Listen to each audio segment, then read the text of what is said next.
everyone. Welcome to the Russel Wong Chats, my first YouTube show. I just want to fit in. I want to be a millennial, so I got hooked this up. But I've always wanted to do this. You share with everyone, the people I work with through the years. Really talented people, really good friends. A lot of them became good friends, and then share the conversations we had during the shoot, and hopefully you can inspire some of us, and introduce you to some new things and get you some new information. And so the first guy, we're going to kick this off with a really, really old friend, and this guy, we met like 25 years ago, and he has played on literally every album you have bought. I'm not kidding you, man. There's no one he hasn't played with, So here we go. I want to introduce my good friend here right now, live from Los Angeles, Mr. Greg Phillinganes. What's up, Greg? Russel Wong, as I live and breathe. Russell, come on, buddy. Like you haven't changed in 25 plus years. You haven't changed. Chicken rice, man. It's a chicken rice in Singapore. You know that skin. That skin is 15. What's up, man? So good to see you. I'm all good. It's just amazing. Like how I was lying down on my bed, flipping through my Instagram, and suddenly I see you on the feed, right? Yeah. And I called you, and this is like we haven't really even spoken for like 20 odd years. A long time. Long time, but you've always been in the back of my head. I don't go past a week without like hearing a song, an album you played on. So I couldn't get away from you. We met. Just want to tell the viewers like how we met. You were on tour, right, with Clapton. I was on tour with Nathan Easton. Yep. We were both with Eric Clapton, and one of the stops was Singapore, and somehow we were asked to do a photo shoot for Versace, right? Yep. And next thing I know, we're in a room with the great Russel Wong, the legendary, immortal Russel Wong. And you made us look really good. And I remember not being completely prepared. I think I was missing a belt. Yep. And you loaned me a belt. And I took some just fantastic shots of both Nate and I individually and together too. And that was, one of the few best photo shoots I've ever been involved in. So, seriously, and I still have the shots. Yep. Thanks so much, because when the editor called up, Agatha calls up and said, "Hey, look, I got the guys from the Eric Clapton band, and I got hold of this guy, Greg Phillinganes and Nathan East." I like, are you serious? I didn't even care if she was going to bring Eric to the studio. Because, until that time, I grew up with all the albums you played on. Every single track you played on, from way back, since junior high school. You played on all the classics. And I could not believe that, it was so strange that, I was based in LA. I never met you, never met Nate. And here you are in Singapore, right? Put some velvet Versace on the floor. Come on, man. Come on. Come on. Yeah. You made Versace cool even before Versace was on the floor with Bruno. The only reason why we got to wear Versace was because of Eric. Because, Eric at that time didn't leave the house without being completely clean. Versace from head to toe. And I was really blessed to be part of that era because, he helped teach me how to dress, and getting to wear Versace and Armani to go to work did not suck, I must say. Okay. Do you still have those suits? Oh, no. I have, right? I don't even know. I might have one, but I have some ties, most of that stuff doesn't even fit me anymore. but I had great clothes, just world-class outfits. Yeah. So Greg, we all want to know what it was like. How'd you get into this? Playing music and playing the keyboards, and how was it like growing up in Detroit, Michigan? Well, at that time, there was nothing like it. It was a really special period, growing up in, the beginnings of Motown, really. And having that wealth of, you know, music to listen to, along with classical music and jazz and rock. I listened to a lot of rock. The Beatles had made their mark at that time. I'm a child of the 60s. You know, I was born in 1956 in Detroit. And so we had everything. And I listened to everything at that time, not just Motown, but which was enough. But, you know, the whole rock thing, like I said, I started getting into jazz music later on, classical, you know, the contributions from overseas, from Great Britain with the British invasion, you know, again with the Beatles, Stones, and all that stuff. But to have Motown right there, where and when it was happening, was incredibly special. And, you know, it definitely influenced me and shaped my musicality. And the main source of all that was Stevie. Yeah, I see. How was like I you know, I know you started with classical, didn't you?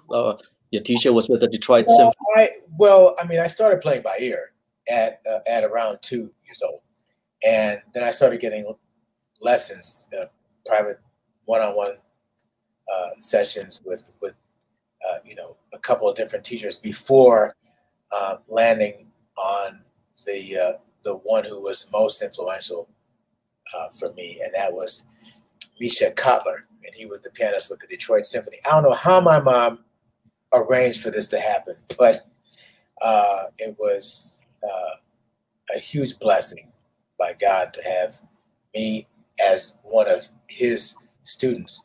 And, you know, he kicked my butt because, you know, I thought I was hot snot and I thought I knew a lot. And he really broke me down and gave me the discipline that I needed.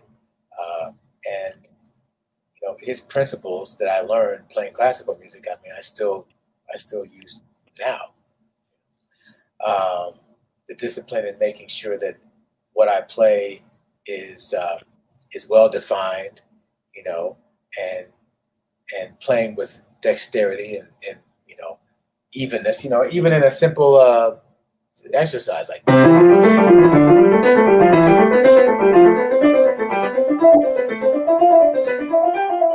know, there's a difference in sounding like that as opposed to all uneven, you know. So you want to take your time and make sure everything is even, and you know, you have better performance that way. You have better control, all kinds of things. So yeah, it was an incredible learning experience to be taught by Misha Kotler, because this guy was badass. I mean, you know, he could crack a pane of glass with his middle finger, and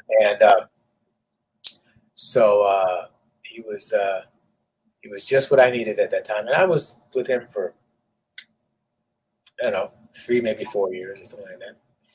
So when you were training with him, Greg, while you were training him, were you playing your pop stuff on the side?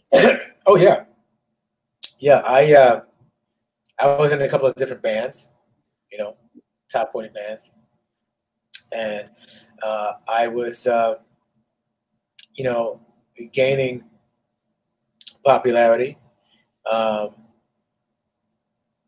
know, during that time, it was from the high school years, you know. Mid-70s, yeah.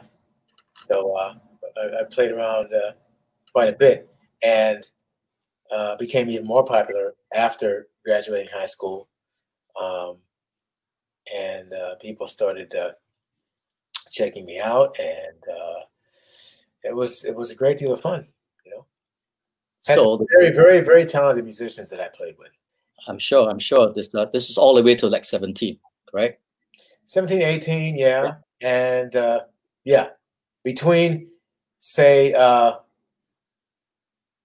16 and 18, maybe 15. Between 15, maybe 15, but 16 and 18, yeah. There's some strong years there. So of course, the next question, you know what I'm going to ask, right? That famous story. How did you meet Stevie Wonder, and how did you end up in his band, man? Okay, here we go. So again, you know, being from Detroit, there was a dear friend of mine, he's a drummer, and we played, together a lot. We were in a band together, and we were very, very close friends. Knew his whole family. I used to date one of his sisters. And yeah, no, we were very tight. And that particular guy was asked to audition, you know, on drums for Stevie in New York. So needless to say, I was thrilled for him.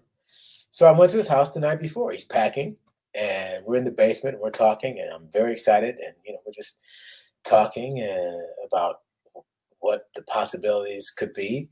And he insisted that I record some things on a cassette and that he would give it to Stevie when he got to New York. And that's just the kind of friend he was. Needless to say, I was blown away that he would offer that as such a sweet gesture. But again, that's the kind of guy he was. So I played some things on this cassette. I played 3 or 4 things, and I played them with the intention of trying to play it as close to what it sounded like on Stevie's actual records, to let him know that I sort of understand how he thinks conceptually, you know? So I don't remember everything I played, but one thing I do remember playing on this cassette was.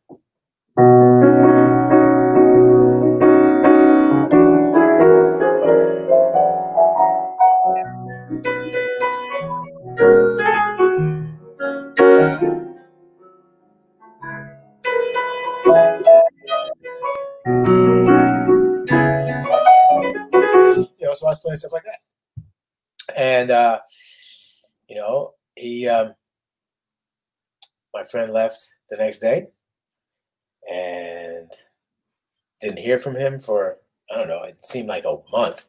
You know, 2-3 days maybe went by. And then one morning he called me. My friend called me and said, Stevie Wonder wants to see you in New York today. No. Yep. So what are you gonna do? So I'm running around like a banshee, packing, you know, clothes and throwing stuff in. And my mother, it was, you know, in the morning, my mom was on her way to work. She was a nurse. She says to me, well, what is wrong with you? I said, Stevie Wonder wants to see me in New York. She says, okay, well, just make sure you bring clean underwear.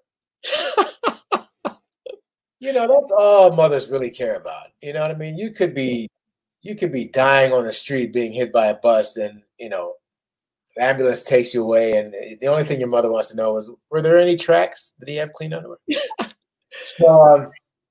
So I packed my stuff, and but I was instructed, before going to the airport, I was instructed to stop by Stevie's house to pick up one of his brothers. You got to be kidding. So now I'm sitting inside Stevie Wonder's house for the first time going, oh, because I knew where he lived. There were, you know, You were talking to him already, huh? No. There were just a group of us that knew where Stevie lived, but I never came in contact with him, you know? And so now I'm sitting in his living room and I'm going, oh, okay, well, this is. Were you snooping around, opening drawers and stuff like that? No, I was waiting for his brother to come down. Come on, man. I'm sitting there on pins and needles. I'm sitting on a couch in his house. And so one of his brothers finally comes down. His name was Timothy.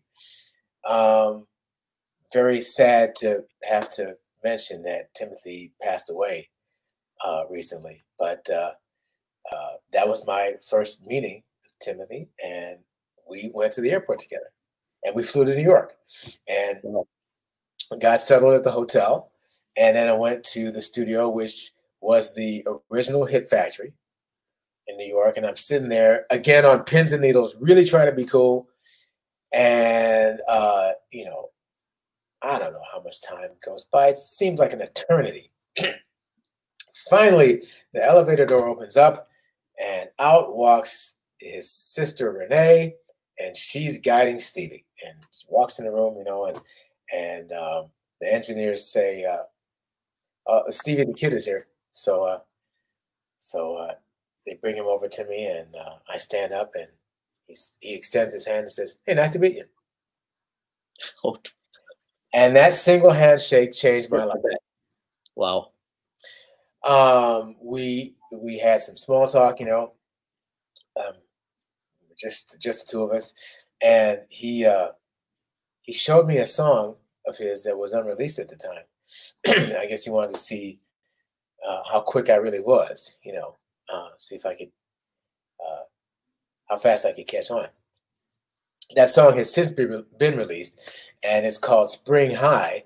And he said he was going to give it to me, but he actually ended up giving it to Ramsey Lewis. I see. And so, would you like to hear how it goes? I'll play you a little bit. It goes like this.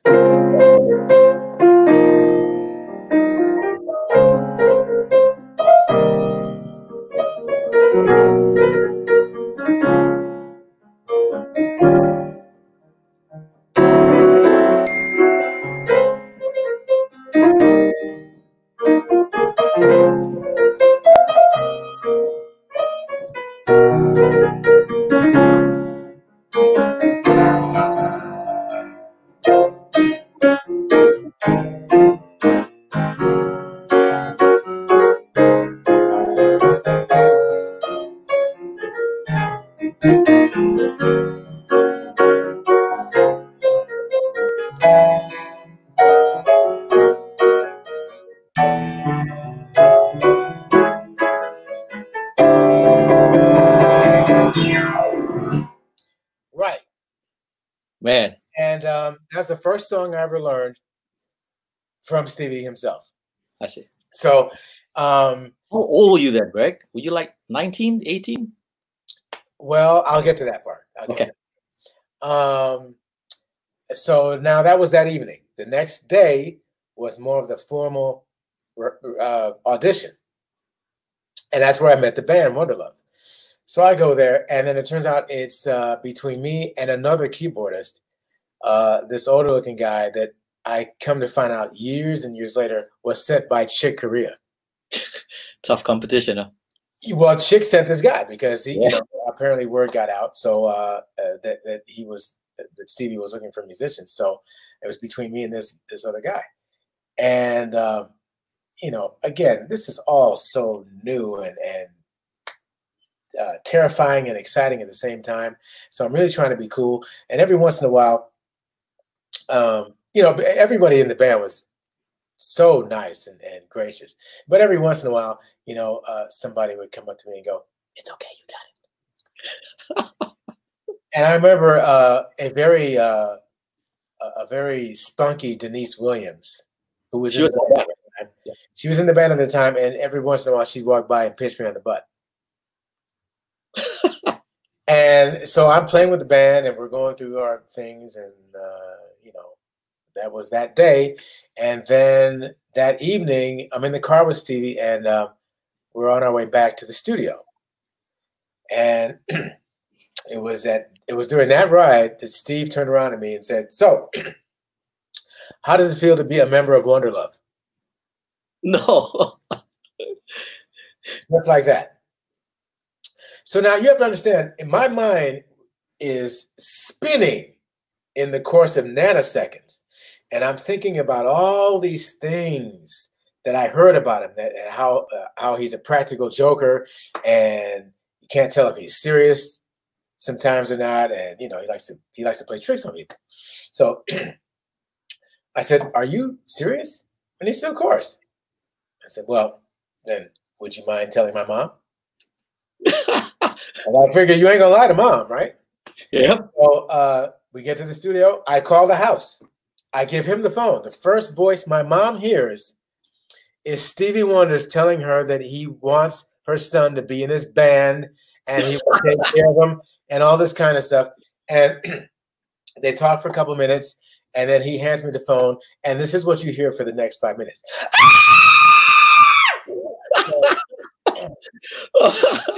So, you know, I mean, needless to say, I was a little excited. Now, there's a whole other backside to this story. First of all, I should answer your question. This happened 1 month before my 19th birthday. Whoa. It was also 1 month before Stevie's 25th. He was only 25, 24. And do you know what he was working on during that time? Songs in the Key of Life. Yep, Songs in the Key of Life. So here's a 25-year-old kid hiring an almost 25-year-old kid hiring an almost 19-year-old kid. So you do two kids were just working, being hired by the other. Just a normal day in Detroit. You know? Well, no, that was in New York. That was New York. So, okay. So now I have to give you the other part of the story. The other part of the story is that my friend, my dear friend, the drummer, his name was Ricky Lawson. Whoa. And he did not get the gig. Oh, man. He ended up with Roy Ayers, who was hanging around at the time, and Roy said, "Well, if Stevie doesn't take you, then I will." Okay. So Ricky ended up with Roy. I ended up with Stevie, and our paths sort of went like this. But then, not too much longer after that, some years later, our paths connected again, and we ended up doing all kinds of stuff. And you know, Ricky had an incredibly, stellar career, and unfortunately, he's gone too. Yeah, and I miss him to this day. But there's another part of this story. So now, I mean, the backside of the story. So this is from Ricky's perspective. Now, this is from Ricky's perspective, as told to me by one of Stevie's managers. So Ricky goes to audition, and he's told that he doesn't get the gig. So he leaves the studio, obviously dejected. So he walks out, and he's outside the studio. And he reaches in his coat pocket and realizes that he still has the tape that he wanted me to make. Don't you know, he went back in the studio and said to one of the managers, "Listen, I have this friend, and he plays keyboards, and I promised him that I would, give this tape to Stevie. Could you please make sure he gets it?" And so they said, yeah. So they put it on a table full of other cassettes that Steve was listening to at the time. Steve wasn't there. He had stepped away. So they put the cassette on the table, and that was it. So Ricky leaves. Sometime later, Steve comes back, and he sits at the table with all these cassettes, and he just happens to put mine in. Oh. And he's playing it, and he's listening, and all of a sudden he stops. And he stops the tape and takes the tape out and says, "What does this say?" And one of the managers says, "Well, it says Greg," and then of course he butchered my last name, like everyone does. like everyone does. And so then Steve allegedly said, "Get him." Whoa, just like that, huh? Because the thing was, the issue was that apparently he couldn't tell if it was him or not. Amazing. Wow. So that's apparently how closely I played to him. So let's get Greg Mini-Me. Yeah. So that's how. How many songs did you put on the tape, Greg? About 3 or 4 songs? I got 3 or 4 songs. One of them was, "You Are the Sunshine of My Life." Another one was "Sun Goddess." Okay. That was popular at the time.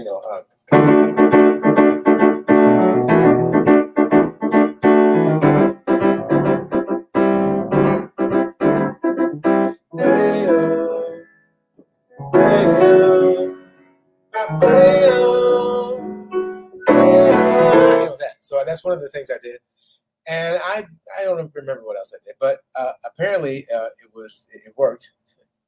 And again, that was the moment that changed my life, changed the trajectory of my career. No, I just want to ask you, because people want to know that point where you get that big break, and this was a huge break for me. Just like for me, you know, when I got my big break, I always try to think back, like, how did I get it and why did I get it? You know, for you putting the 3-4 songs in it, were you trying to emulate Stevie exactly how he would play it? As close as I could, yeah. Okay, okay. As close as I could, because that was the only way I could, rather than try to say something, yeah, I just tried to let my playing speak for itself. Okay. To let him know that, well, you know, I connect with you musically in an extremely deep way. And, you know, this is the respect I'm showing for you and your music. You know? Because I had, you know, he was my idol. I had posters of him. And everyone's, you know. And I remember telling friends of mine in high school that I would eventually play with him. That, I don't know where that came from, but it was God, you know. I mean, I do know where it came from. It was God. It was a dream, a deep-rooted dream I had, and God planted the seed, and he saw it through. He made it happen. Because, you know, it's not anything that you can ever really plan for. You can dream about it and try to be as prepared as possible. But I mean, it was awesome. I mean, I can't. There's no other explanation. You know, there's no. Greg, if someone had this opportunity like yeah, you did, yeah. You know, I mean, this was like, have you done that? I mean, what else is there to do, right? Because until that time, Stevie wrote "Superstition" already. It was a big yeah. So this was no. He was working on songs in the key of life. Yeah. And tell me about that album. Like I know you played 4 songs on that, right, Greg? 4 songs. That's right. Yeah. And then when you were working on that album with him, did you ever think this was going to be like one of the most iconic, legendary masterpieces he would ever do, or you know? Well, we kind of had a special feeling about it. Yeah. We did, because the music was just at the highest level, you know, in every way. And this was the 5th of what I call the Fabulous 5 albums, the completely great albums, where every song was great, every song. And that string of albums began, in my humble opinion, with Music of My Mind, and then Talking Book, and then Intervisions, and then Fulfilling This First Finale, sorry, and then Songs in the Key of Life. Those 5 albums, every song was great on it. Now, he's had great songs on albums since then, for sure. Yeah. But I think that 5-album run was the strongest. And then there's another album separate of those that gets hardly any recognition at all, but it was his most ambitious project ever, and the music on it is nothing short of brilliant. And that is the soundtrack to The Secret Life of Plants. Oh. For those of you who've never heard of it, get it. The Secret Life of Plants soundtrack. Yes, I said soundtrack. Because the first most amazing thing is that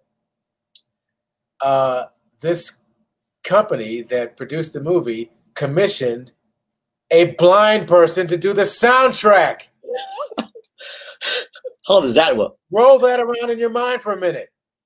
Because you have to have the screen up, right? Usually you have to have the screen up, and then you look at it and you compose it. You gotta be able to see it. Well, how did he do it? Yep.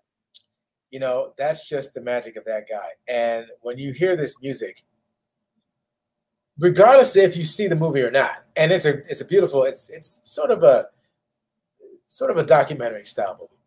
But whether you see it or not, the music is absolutely brilliant. And I was in the band during that time. I was with him during that time, and I didn't realize how incredible it was even then. You know, even during the making of it. But that project, and it was a double album as well. You really need to check that out. So I mean, it's so you ended, I think, was it 79 in Wonderlove? Yeah, I was in the band from 75 to 79. Oh, with the 4 songs I'm on. Here are the 4 songs I'm on. I'm on these 4 songs. I'm on Contusions, baby. Come on. Okay, here's one of them. Going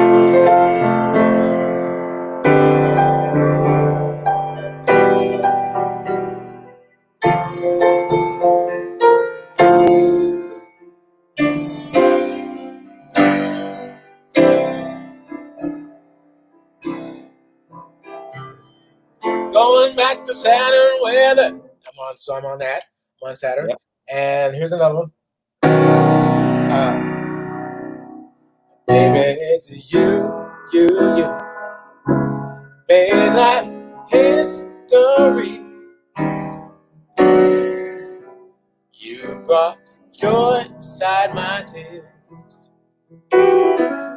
So there's that, and then there's another one. This is an instrumental called Contusion, and the only reason why I'm on that is because the B section, which was written by the crazy Mike Cimbello, it was this crazy guitar line, and Stevie couldn't play it. No way. And I just happened to be in the studio, and I said, "Well, I can." So he said, "Okay, try it. Go for it." So it goes like this. Well, I'll play you the first part too, so you remember.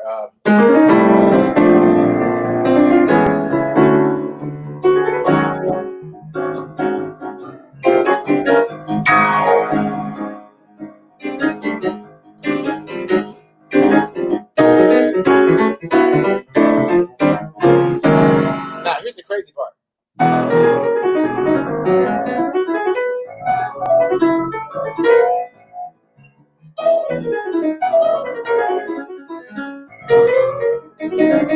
One more time.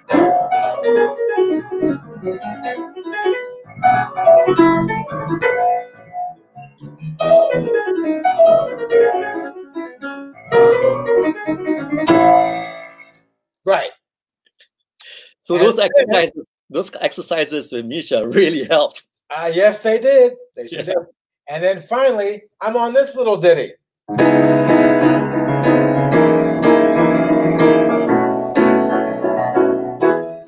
Isn't she lovely? Isn't she wonderful? Isn't she precious?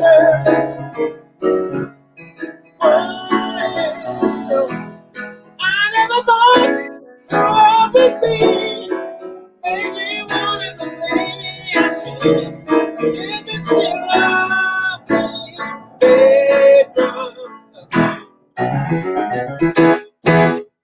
Yeah. Unbelievable, man. So those are the four. This, I mean, you could have retired after that gig, you know? No. No. I didn't write the songs. I just played on them. That's a little different there, Russ. It doesn't work like that. I mean, it's like, what else would you want to play on, right?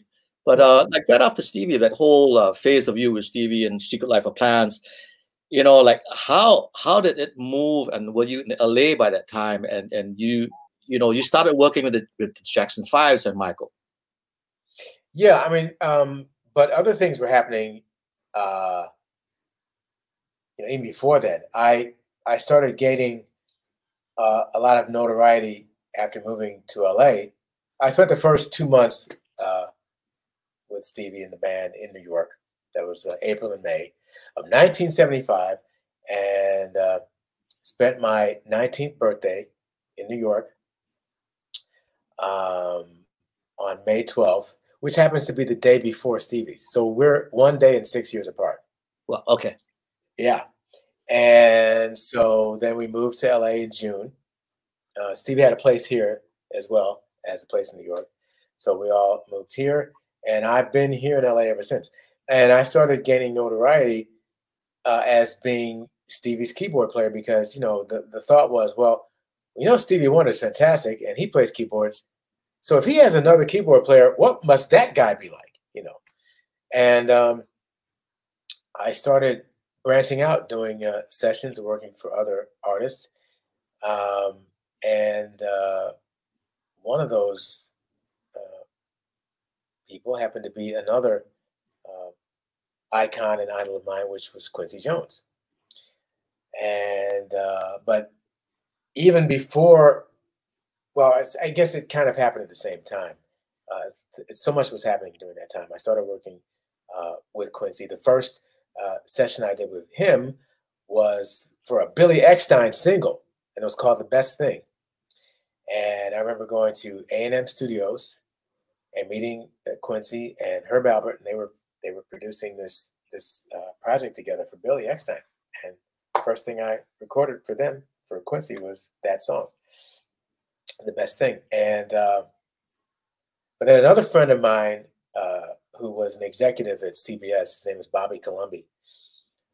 We became really good friends, and he was always looking out for me, and he always cared about me, and he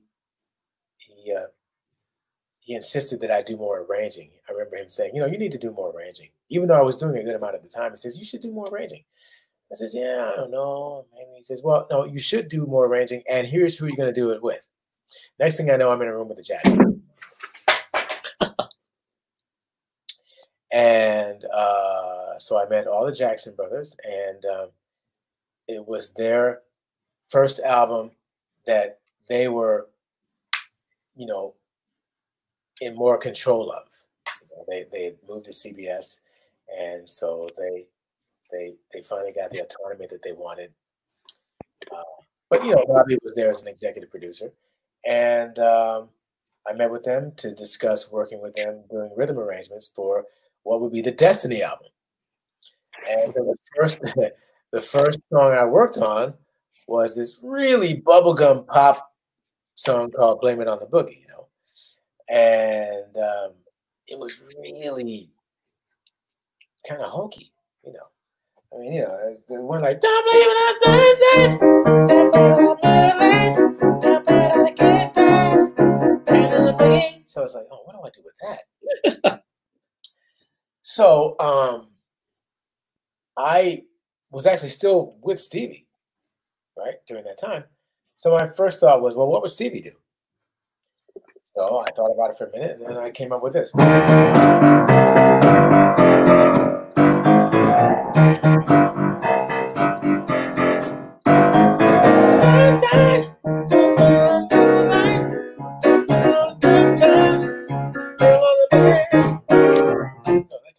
So we made it a little more funky, and that worked out pretty well. And yeah, then we worked on other songs, including this little thing.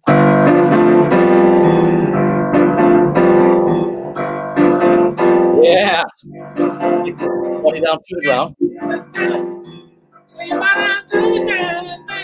So, and it was great fun. I came up with the drum beat, I came up with that bit, and we had the amazing Ed Green, one of the top session drummers at that time, record that, and then I put down a synth bass, and I was thinking, what would Stevie do? So I tried to copy Stevie with my bass part, and it was so much fun. And I remember singing backgrounds with the brothers on that too. So that was a lot of fun. And then, things moved on from there. They brought me back to work on their follow-up album, Triumph. And it was around that time that Quincy got in touch with me and said, right, so we're doing a solo album on Michael. I want you to be involved. I thought, oh, okay, sure. Because I heard from him that that they didn't want him to do it at first, right? It was too jazzy or something, and they didn't want him to produce the album. Or... Yeah, the thought was that Quincy, this jazzer, couldn't do a pop record, forgetting the fact that Quincy had massive pop success with this little girl named Leslie Gore, with "It's My Party," and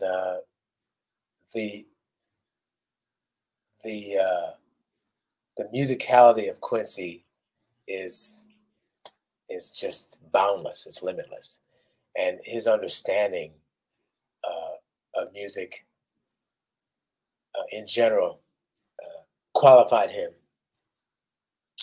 to be the perfect choice to work with Michael. And Quincy just personally reached out to Michael and said, "Hey, I'd like a shot."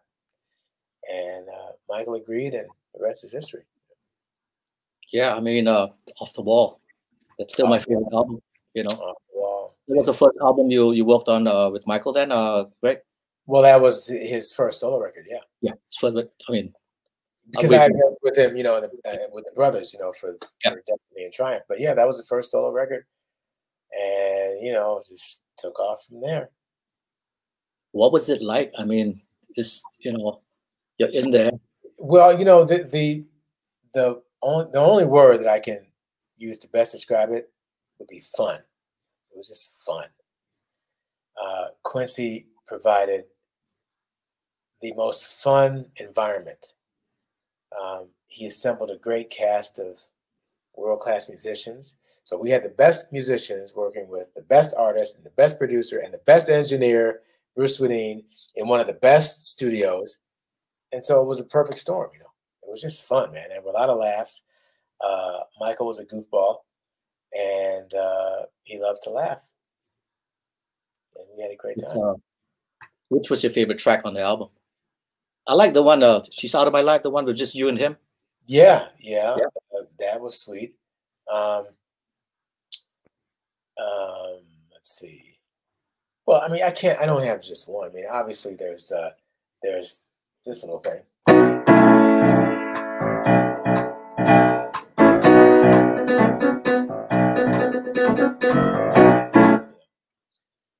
And let's see. Okay, I'm gonna have to tell you this. In case you don't know. Okay. I was asked by Michael to come to his house to write with him. So I thought, well, this can't be bad. So I go there, and he says, "Yeah, I need a little help with this one song, And he plays me the song, and he plays what he had. He had the verse, melody, and the melody to the chorus. And it was all really cool. And he said, "Yeah, I just need one more part." So I thought, okay. I thought about it for a second, and I came up with this.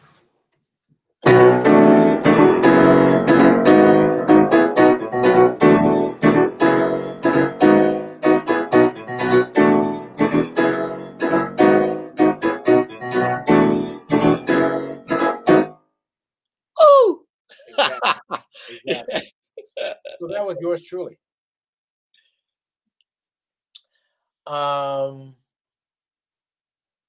And let's see here now. So there's that. I believe The Girl Is Mine is on that album too, right? That's on the record.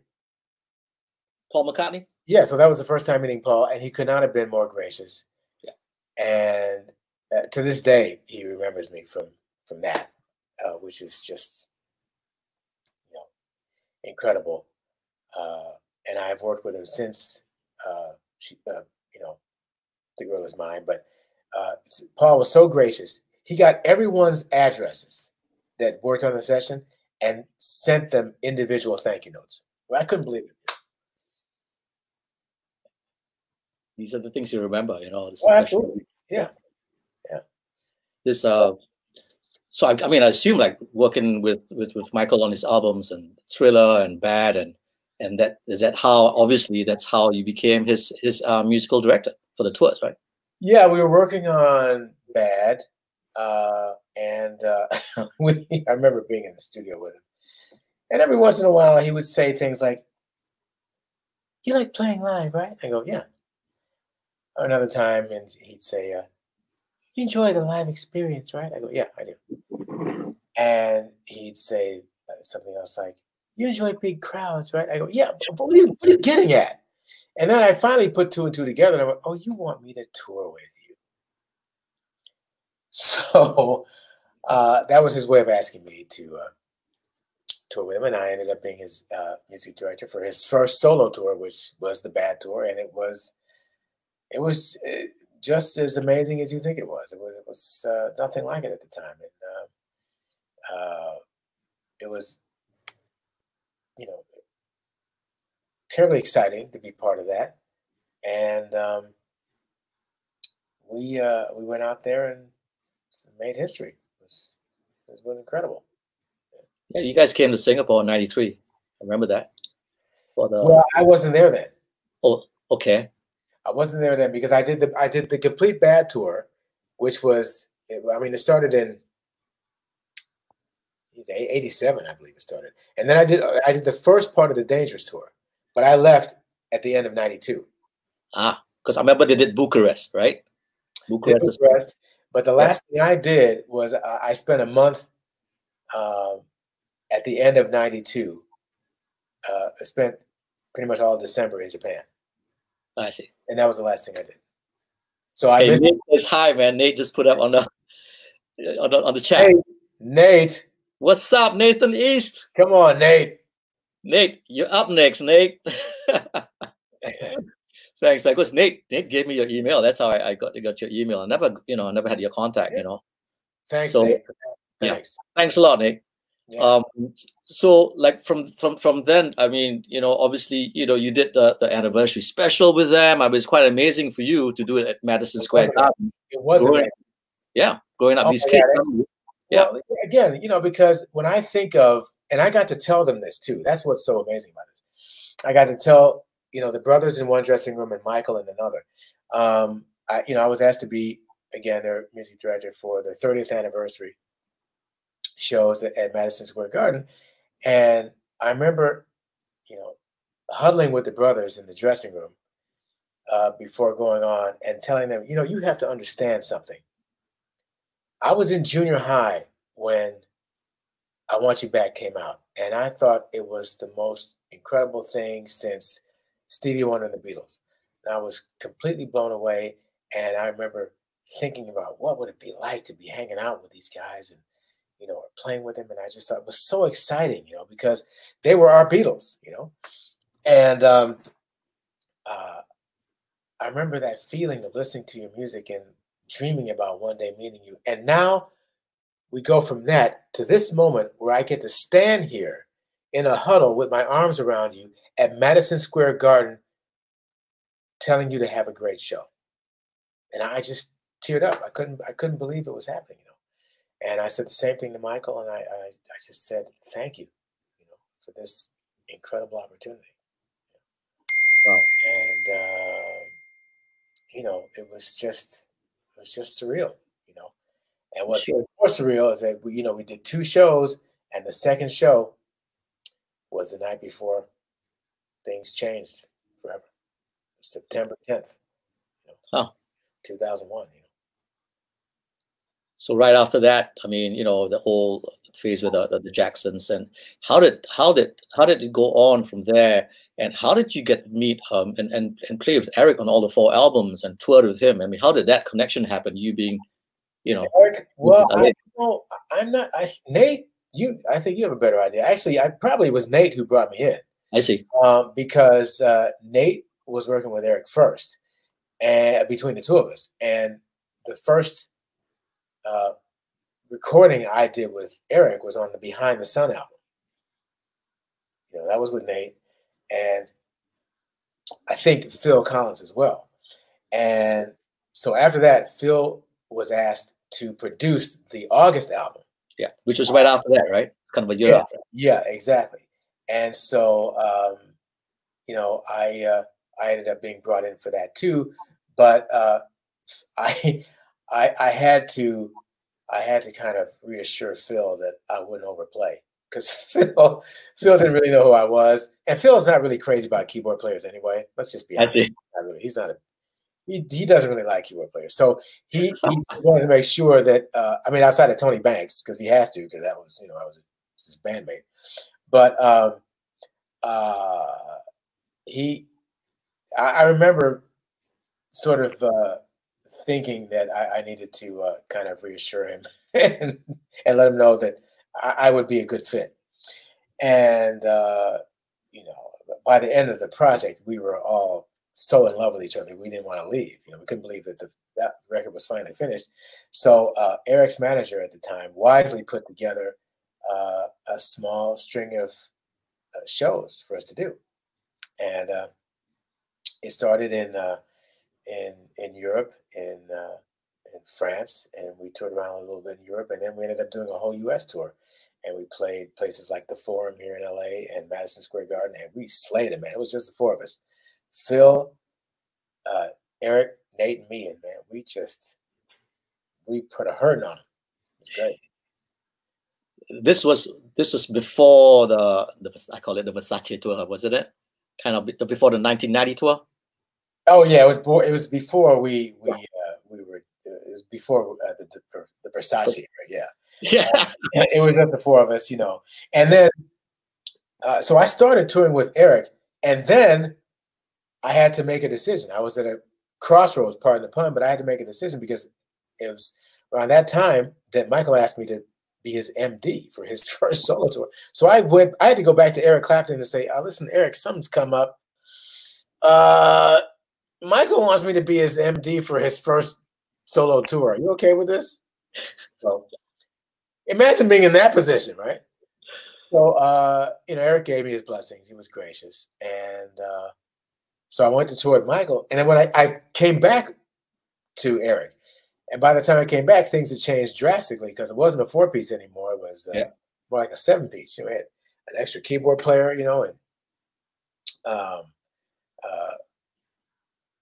my man who plays keyboards with Dire Straits, you know, Clarky, Alan Clark, and we had 2 other background singers and Katie Kassaw. Yeah, Katie. So that was called an all-star band, you know, Tessa. And so we had a whole new band, and then we brought Steve Ferroni in because it was too much of a conflict for Phil. Couldn't remain with the band, you know. And then Phil Palmer on guitar. So we had a whole new situation, and that was fantastic too. Yeah, I mean, it's because of that tour we met, you know. Exactly, yeah, and that was the beginning of the whole Versace. Everybody dressed fly, you know. Real fly, white linen suit. I remember he came out in Singapore, the white linen suit. Oh yeah, Diamante studded guitar strap. Oh, he was so fly. Yeah, it's great. I mean, that was, you know, to me, that kind of relaunched him again, you know, that made him, again, you know, introduce him to the younger generation. Yeah.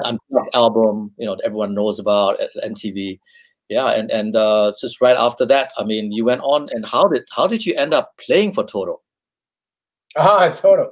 I was asked by David Page personally to replace him.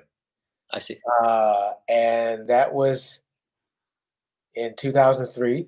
And I was in the band. I was a band member from 2003 to 2008. And what a joy it was to be able to play stuff like this.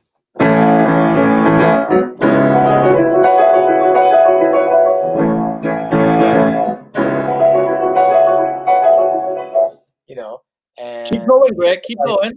Well, there was also stuff like this.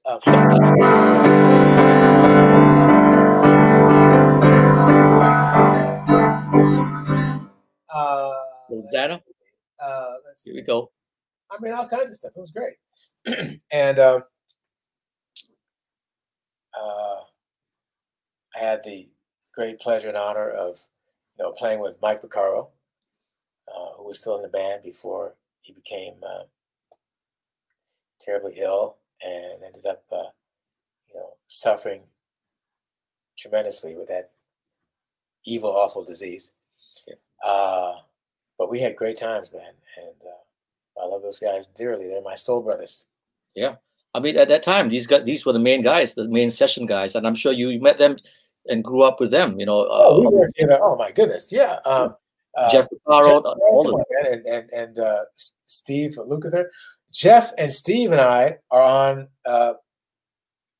on Mike McDonald's I Keep Forgetting, along with Louis Johnson on bass. You know, that's a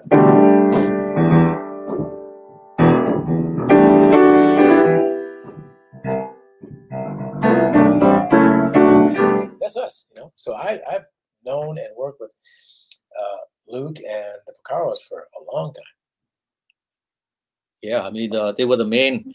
You know, it was just, and that, of course, with the Michael Jackson connection, because I know they wrote stuff for the Off the Wall album, right? Well, Steve Waller. The other one, Phillinganes. Yeah, he co-wrote Human Nature, you know, and that was for the Thriller album. Yeah. So from then on, I mean, you just went, you know, you got, you know, you playing on so many different genres, Greg, you know, and just the variety of styles you play it. It's just, you know, and of course you went on. I mean, after that, you did some more rock with David Gilmour, right? The Pompeii album. Yeah. Yeah, the Pink Floyd. Oh my goodness, that was a whole other trip. Yeah. And I had met David, you know, through you know, the British contingent, you know, with Eric and all those guys. I met so many of my British heroes through Eric, including Steve Winwood, who I share a birthday with, by the way. And Burt Bacharach, right? Don't you have the same birthday? Yeah, Burt Bacharach and Steve Winwood. Not bad. Not bad. And Mark Knopfler and Sting and Peter Gabriel and David Gilmour. And, you know, David and I would be in touch very rarely, you know, off and on over the years. We didn't speak much at all. And then literally one day out of the blue, he reached out and asked if I would like to tour with him. I was like, are you kidding me? Are you kidding me? So I did this very, very special European tour, which included Pompeii. Yeah. Where Pink Floyd had originally done a live concert with no audience. It was filmed. And it, you know, it was done 43 years ago from when we went back. So this was, let's see, 2017. So 43 years ago from 2017 is when Pink Floyd did this, you know. And so David thought it'd be a good idea to come back and this time have some people show up. So we did 2 nights there and it was just spectacular. And I got to play, you know, I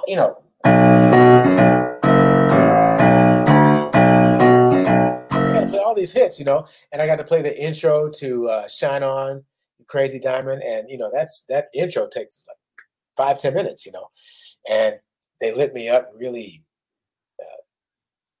you know, incredibly. And it was just an awesome experience to make music with David. I love him dearly. He's an amazing guitarist and writer. And, you know, to be able to play Comfortably Numb with him, you know, just, it was just fantastic. Fantastic experience. Well, this, I see you got a little gold statuette behind you. Is that an Emmy? Oh, this? Oh, yeah. Oh, I don't. How did it blowing, man? Oh, honey. This is my little friend. Okay. Okay. I'm gonna give you. It's a sort of a long but beautiful story about this because, it's the whole foundation of my career has to do with Songs in the Key of Life, right? Yep. And being associated with Stevie. So, you know what a full circle moment is when you have a situation and then something else kind of gives that a completeness, you know, to the end of the story. So, but I have 4 full circle moments associated with Songs in the Key of Life. You ready? Here we go. The first full circle moment was after recording what I did on the album and participating in it, to perform the entire album live for a charity event at Stevie's. So that was the first full circle moment because we went from, you know, actually playing on the record to reproducing it live. And then the second full circle moment was touring Songs in the Key of Life, where our first show was at Madison Square Garden. And then the third full circle moment was being the music director for a TV special honoring Stevie and Songs in the Key of Life. And then the fourth full circle moment was winning this. Not too bad, for right? that TV special that I did. So, yeah. The album that keeps on giving. The album that keeps on giving, literally. Exactly. Yeah. This, you know, with all that happening, and I just want to also talk about just like the recent, you know, the young artists that you're working with. And I see that, you know, you work with Bruno Mars. Yeah, Did you play on Versace on the floor? I did a solo on that. Yeah, there was a solo on that, right? Yeah. Yeah. So I mean, how like you know these guys, these kids, right? These kids, these crazy white kids. You know, like Bruno Mars. Whoa! But I mean, I'm listening to it, and we go like, okay, that's what we grew up with. You know, that's exactly the vibe he wanted because of his love and respect for that era of music, and so he was, you know, he thought it would be a good idea to have an old fart like me, come out and why not get the original cats that did it? You know. Yeah, well, you know, I mean, I appreciated it very much. It was great fun working with him. I haven't spoken to him in a long time, but I love him, and he's a wonderful guy.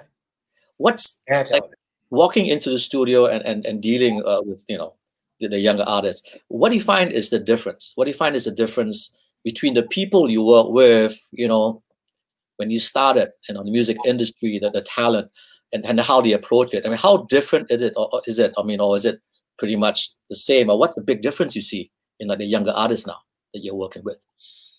Well, they just have, the younger artists just have the same hunger for the authenticity of that music from the 80s and 70s. And, you know, whereas when I was working on that music in the 70s and 80s, I was the baby. And now I come in and these younger artists have this really beautiful and lovely respect for me. And because now I'm the old guy, you know, I'm the, you know, I'm the elder, you know, the elder, whatever, fill in the blank. And but the respect they have, you know, not just for me, but for the music itself, is really a wonderful thing, and that's kind of what I noticed. Yeah, and now, you know, with the whole, I mean, who would you like to work with that's out there in the landscape, that's out there, you know, in the business right now? Who would you like to work with? You know, I'm gonna miss somebody, but there are some. I don't know. I'd say Billie Eilish actually would be one of them, but she doesn't need me. She's got her brother Phineas, and he's insanely talented. But you know, I can't think of anybody right now. There are others. I mean, anybody who would call me up, pretty much, is what I'm saying. I'd be happy. As long as the phone rings, you're cool. Yeah. You know, like, just I want to talk a bit just about the music industry or whatever that's left of it. You know. Yeah. Well, music industry. Well, hurry, because my kids are coming back and they're going to make a lot of noise. It's okay. What, like, if you were like living like right now, starting out, right? How would you do it? How would you do it? I have no idea. I mean, but then I would just deal with the tools and the resources that are provided. I mean, you know, it can be difficult, but it also can be very easy. You know, the technology has made it easier to certainly create music and distribute it as well, because the whole landscape has changed. The way music is created, performed, produced, and consumed is completely different than, say, 30, 40 years ago.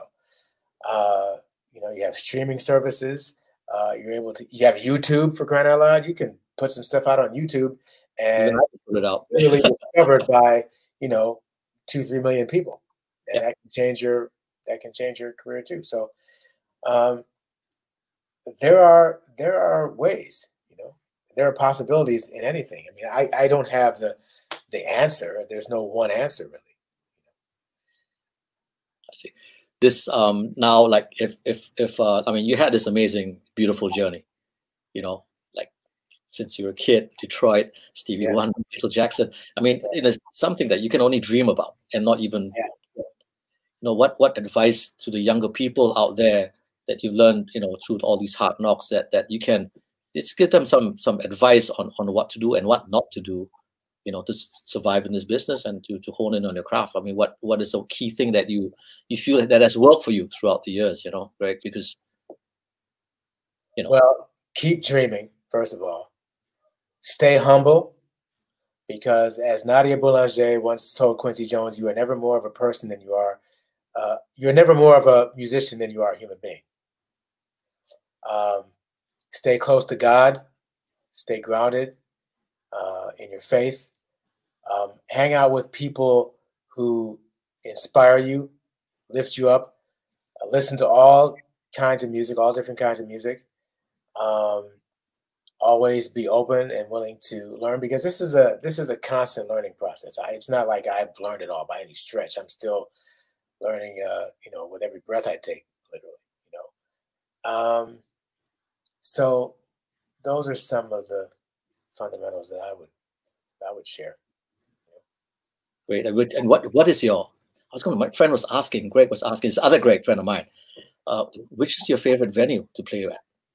It's too many. It's way too many. I mean, the Hollywood Bowl here. Yeah.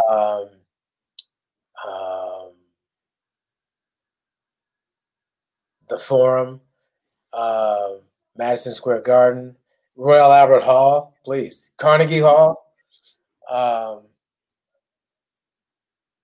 That's going to be about the top 4 or 5. Yeah. And the most important question, man, this is the most important question. Like, what food do you crave when you're on tour, when you come back? What's the first thing you want to eat? Anything good. I mean, I like sushi. I love Italian. But I also love chicken hot dogs.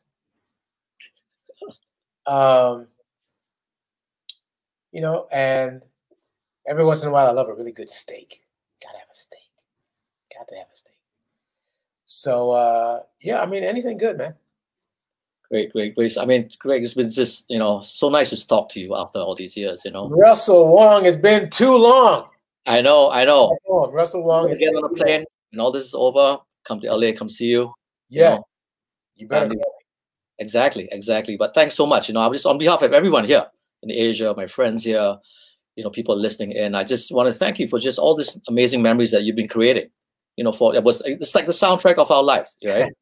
So thank you, Russ, and thank you to all who tuned in. I hope you enjoyed it. I miss Singapore. Yep. Chicken rice.